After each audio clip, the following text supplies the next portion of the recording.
2 Maccabees Chapter 9.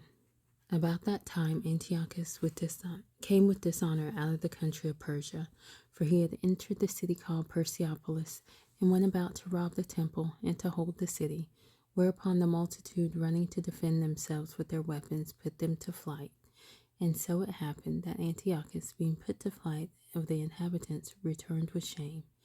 Now when he came to Ecbatane, news was brought him what had happened unto Nicanor and Timotheus. Then, swelling with anger, he thought to avenge upon the Jews the disgrace done unto him by those that made him flee. Therefore commanded he his chariotmen to drive without ceasing, and to dispatch the journey, the judgment of God now following him. For he had spoken proudly in his sort, that he would come to Jerusalem and make it a common burying place of the Jews.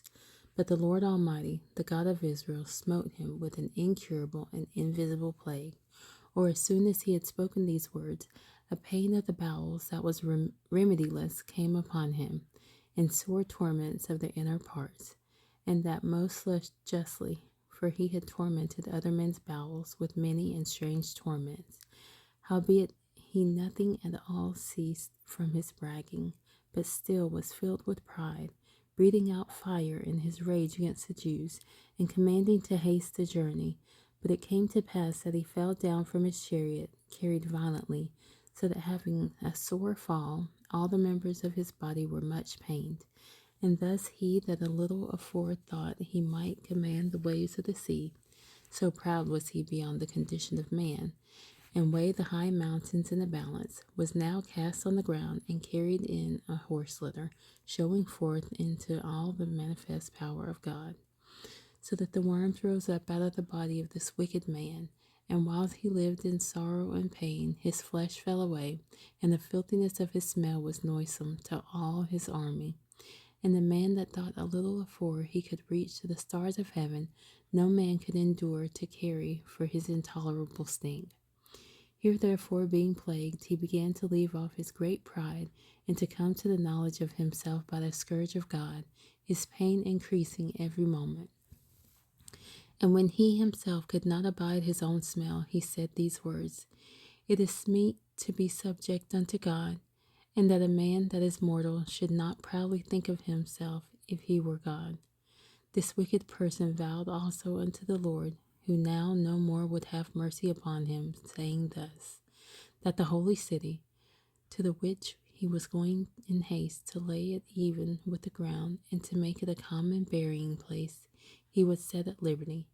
And as touching the Jews, whom he had judged not worthy so much as to be buried, but to be cast out with their children to be devoured of the fowls and wild beasts, he would make them all equals to the citizens of Athens.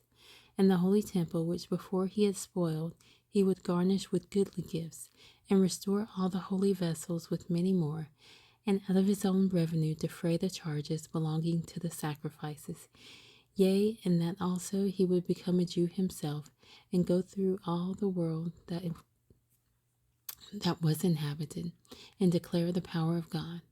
But for all this his pains would not cease, for the just judgment of God was come upon him.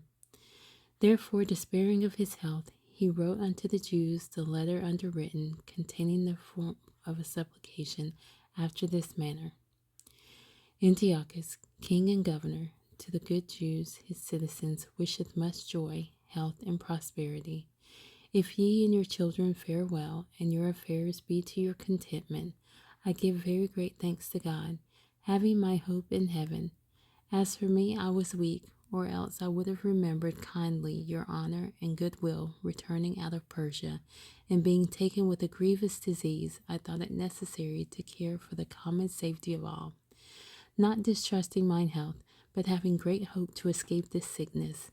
But considering that even my father, at what time he led an army into the high countries, appointed a successor, to the end that, if anything fell out contrary to expectation, or if any tidings were brought that were grievous, they of the land, knowing to whom the state was left, might not be troubled.